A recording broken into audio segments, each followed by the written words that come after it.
sick of people at ESPN or SportsCenter who think they have their heads on their shoulders, but they really don't? Well, it's time for the Jimmy the K Sports Show. We're going to give you the most urgent sports news. Now it's time for the Jimmy the K Sports Show. We're live, not recorded, unedited, and giving it to you now. Woo! How you doing tonight, boys? It's our first Tuesday night trial week 1 of the Jimmy the K Sports Show. I hope that you had a awesome last 2 days. I know there hasn't been a whole lot of different things going on in the sports world, but there was a public apology by Alex Rodriguez. I'm actually going to read you the quote or the public apology that he put up on the New York Yankees website, on Derek Cheater's website, to be viewed by those fans out there in the Yankee world who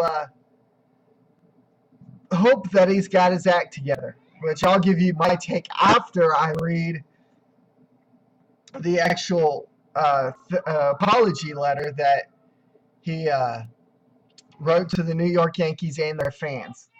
And I definitely want your feedback on this as well. I know I've got many fans out there. Some may be Yankees fans, some may be Dodgers fans. Some just may not be sports fans at all. But hey, if you're watching the show, I hope you're a sports fan, because this is no politics. All right, no politics. If you want that hooey, so to speak, you've got Fox News, you've got MSN, you got NBC, you got all those lovers of the sports news or the politics over there. I'm not that. The politics is one thing I'm not going to get into. So let's look at his public apology and see exactly what he had to say in his public apology.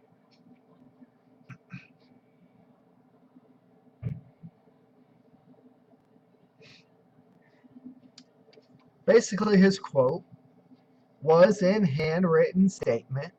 I accept the fact that many of you will not believe my apology or anything that I say at this point.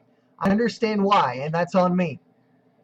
It was gracious of the Yankees to offer me the use of Yankee Stadium for this apology, but I decided the next time I am in Yankee Stadium, I should be in pinstripes doing my job. Give you my take on that as well.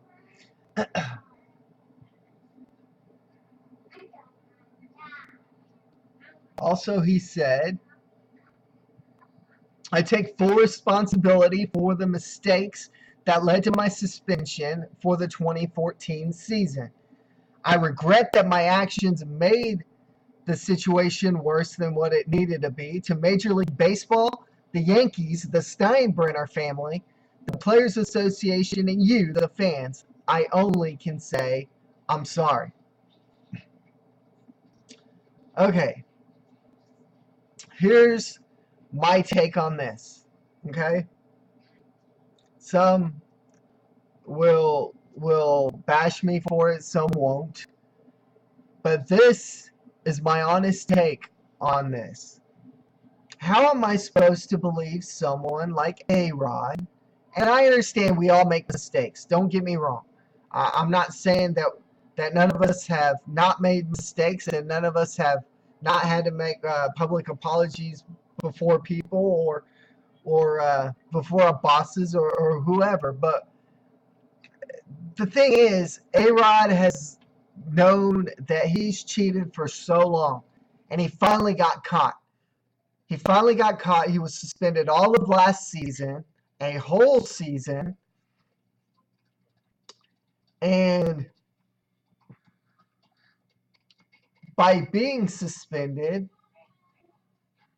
the New York Yankees approached him, the Steinbrenner family approached him, and many people approached him.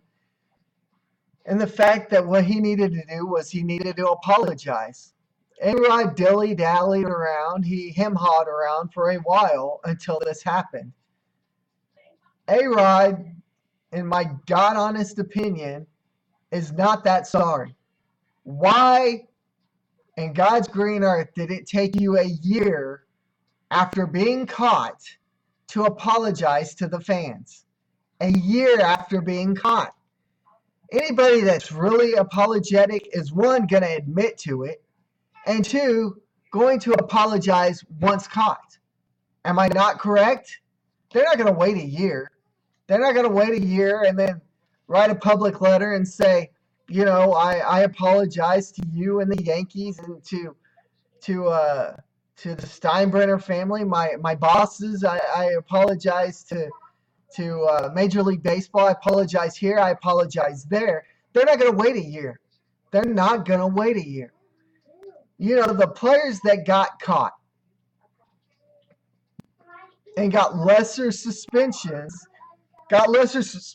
for a reason. The reason they got those lesser suspensions is because they admitted to it. They apologized. They apologized to their teammates, the fans, as soon as they were caught. They didn't hem-haw around or dilly-dally around and wait a year for a public apology to the fans, to the bosses, etc., etc. A-Rod has $61 million left over a 3-year period by the Yankees. Okay? By no means did he want to have to be banned from baseball. But I cannot believe an apology from someone that it takes a year after being caught. This is a year after the fact. He was suspended a year ago. When Major League Baseball found out about this, they suspended him.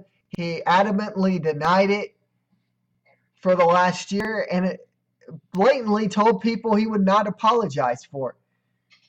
But when the New York Yankees, and this is my opinion, I'm not saying that the Yankees did this, but my opinion is the New York Yankees forced him into this apology, telling him that, hey, one, you either apologize, or two, we're not going to pay the rest of your contract. You will never wear pinstripes again, and we will make sure that you will never step foot on a major league ball field ever again. He got to thinking, well, maybe, just maybe, I should apologize. But it was only after the fact that the New York Yankees tied his hands, because if somebody did not tie his hands, then why did it take him a year after being caught to apologize? Someone explain that to me. My viewers out there, explain that to me. If you're caught lying, cheating, stealing, whatever, does it take you a year to apologize? And if it takes you a year to apologize, are you really apologetic? No, you're not. It doesn't take a year after being caught of doing something wrong for you to realize that you need to apologize and do it right. Am I not right? I mean, some of the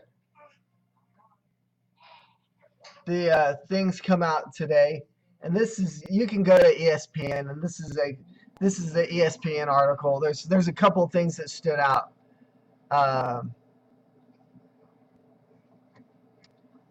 In this article. One was supposedly Rodriguez considered retirement after the 2014 season. I don't blame him. I would have, but had he retired, he would have looked guilty, even with the apology. Now he's apologized. He can retire and say, hey, I made my bed. I lied in it. I apologized.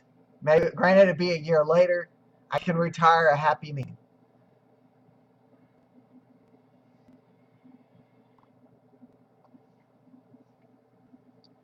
But there's some certain things that A-Rod pinpoints. One is A-Rod feels like Anthony Bosch what he gave him might have been placebo. And he says, in quotes, only me. Only a dope like me would do that stuff and have the 2 worst statistical seasons of my career. Okay?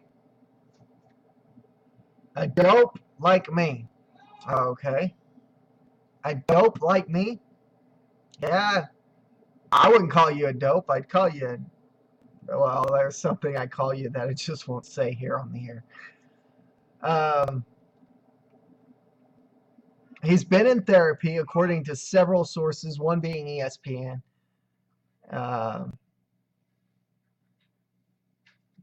And his therapist is only one of 2 people that knows the complete whole story. He is one, this is something that concerns me. He's concerned about telling the whole truth to his 10-year-old daughter, Natasha. Okay. Why are you concerned about your 10-year-old daughter knowing the whole story? You cheated. You were caught. It was wrong. Let it be a life lesson for this young lady. She's 10 years old. She's going to figure it out one way or the other, whether it be through the New York Yankees, through your teammates' children that she's around with, 160 some odd games a year, whether it be kids at school, whether it be A-Rod's baby's mama, whether it be whoever, she's going to learn the truth some way, shape, or form. Who would you much rather the truth come from, A-Rod? Would you much rather the truth come from you, or would you much rather the truth come from somebody else and her come back years from now not trusting you? The worst thing in the world that a parent cannot have is the trust of their own child. And by you not telling her the whole story, A-Rod, you are, by all means, putting yourself in a fire that cannot be flamed out years from now, whether it be this year, next year, or the year after. Because she's going to find out the whole story at some point. She's going to find out. Question is, do you want it to be from you, or do you want it to be from somebody else? You were wrong. You need to tell her how you were wrong. And be a man. Tell her there's life lessons that you can learn from these mistakes. And move on. Don't sugarcoat it because you're afraid of telling your daughter the whole story.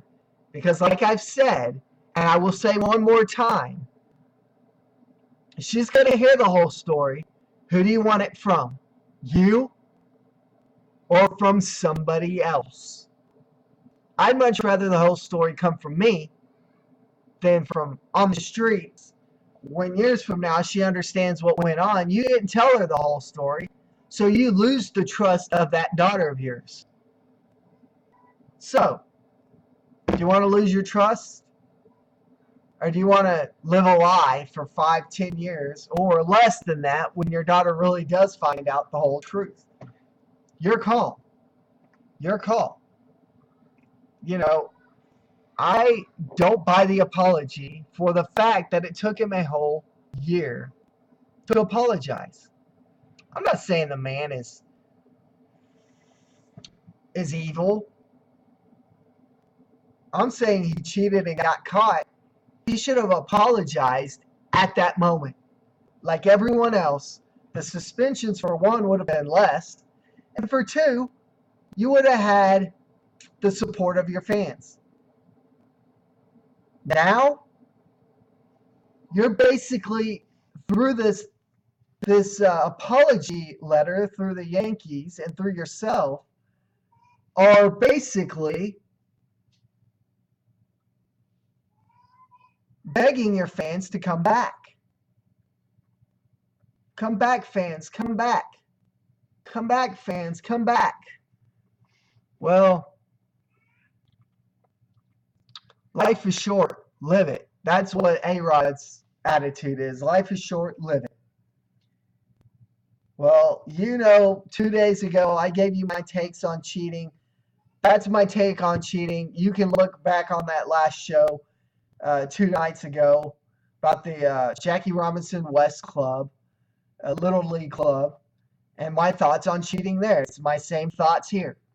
It's my same thoughts here, minus, Reverend Jesse Jackson getting in and threatening to sue the Steinbrenner family because he knows for a fact the Steinbrenner family would kick his butt in court. So,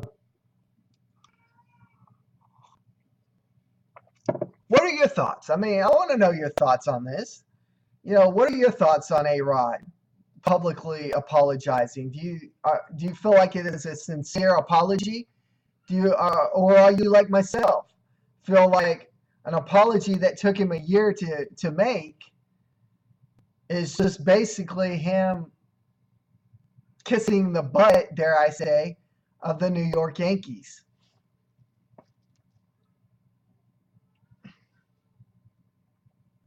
Your thoughts.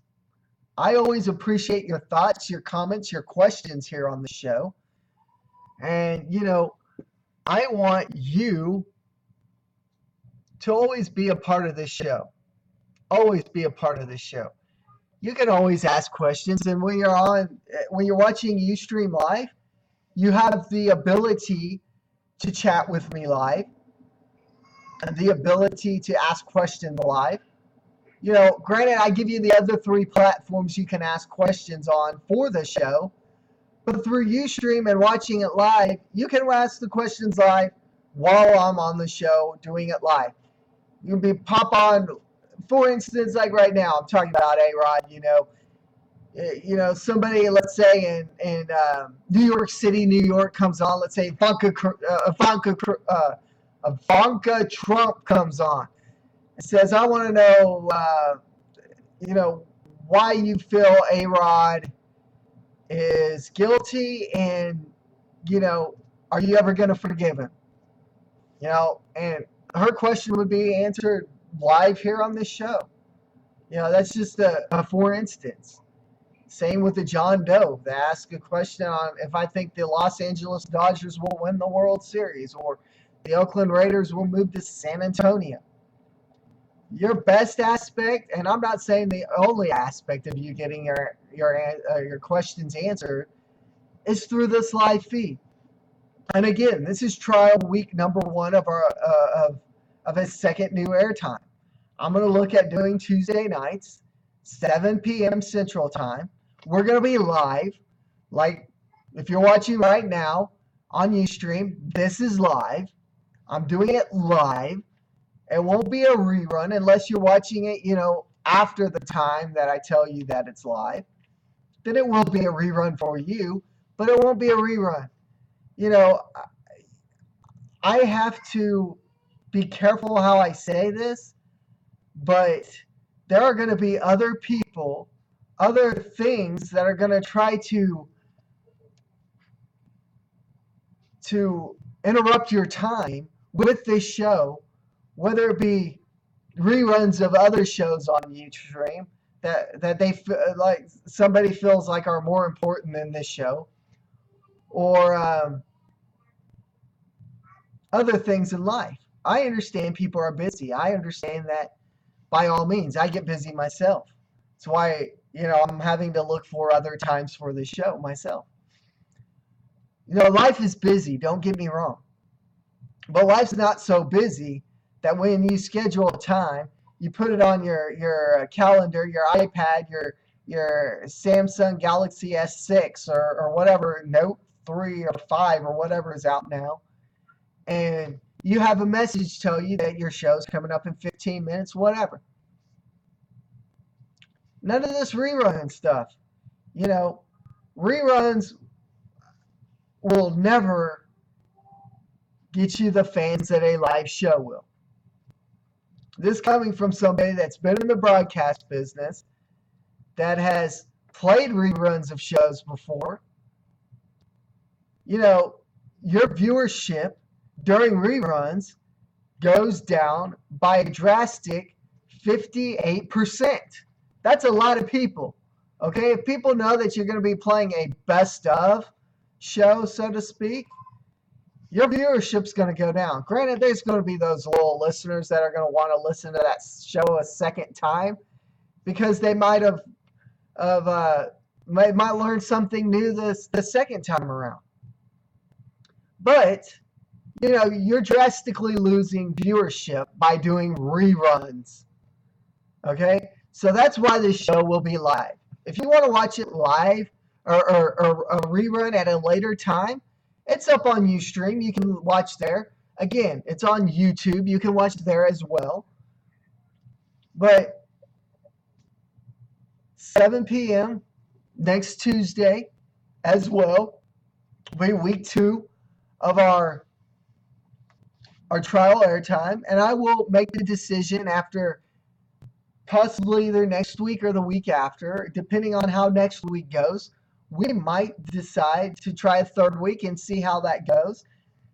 And if that works, then stick to Tuesday night, 7 p.m., except for a second Tuesday of the month schedule. So,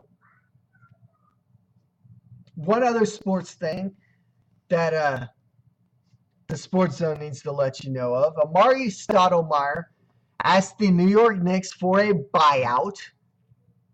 The New York Knicks did buy Amari Stoudemire out. Is this a? I'm about Amari Stoudemire.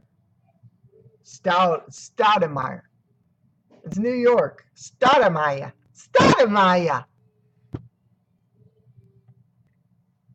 But as soon as they bought him out, Stoudemire verbally agreed to the Dallas Mavericks. Dallas Mavericks cannot offer him the most money, but what they can offer him is a shot at a championship ring before he retires. So the Dallas Mavericks will more than likely, if I'm not mistaken, he will more than likely be suited up for the game against the Oklahoma City Thunder on Thursday night. So he will be suited up more than likely. We'll definitely look into that and let you know via our Facebook, our All About Sports Zone Facebook page. So, with that being said, do the Mavericks get better? I think so. The Mavericks have been good all year long, and a lot of people want to call the Mavericks out for getting another washed-up player, as it was. Stoudemire's not washed up. Dirk Nowitzki's not washed up. If anybody's washed up, it's probably your fan, Kobe Bryant, or your man, Kobe Bryant. A lot of these people calling Dirk and Amari Stoudemire washed up are Kobe Bryant fans. If anybody's washed up, it's Kobe Bryant. I've never seen somebody try to hold on to a dream so much in my life. So, do the Mavericks get better? Yes, the Mavericks have gotten better with this deal. A lot of teams have been talking trades. We'll get into those next show, as a lot of things have not just quite fizzled out, or a lot of things haven't sizzled over yet. But with about a week and a half left, a week left till the trade deadline, you're going to start seeing things rolling. You're going to see things rolling for the NBA teams as they try to push themselves to an NBA title. So,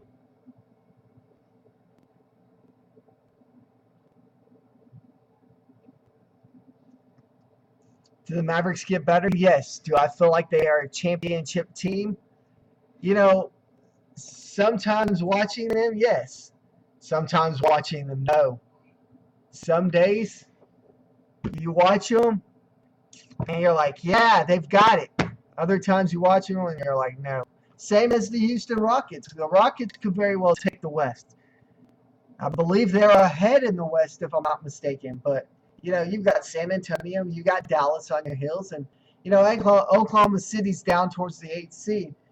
And again, I still think Oklahoma City could be the toughest 8th seed, barring they make it to the playoffs. If they make it to the playoffs as that 8th seed in the NBA playoffs, they will be the toughest 8th seed around, bar none, period. With that being said, that is trial week number 1.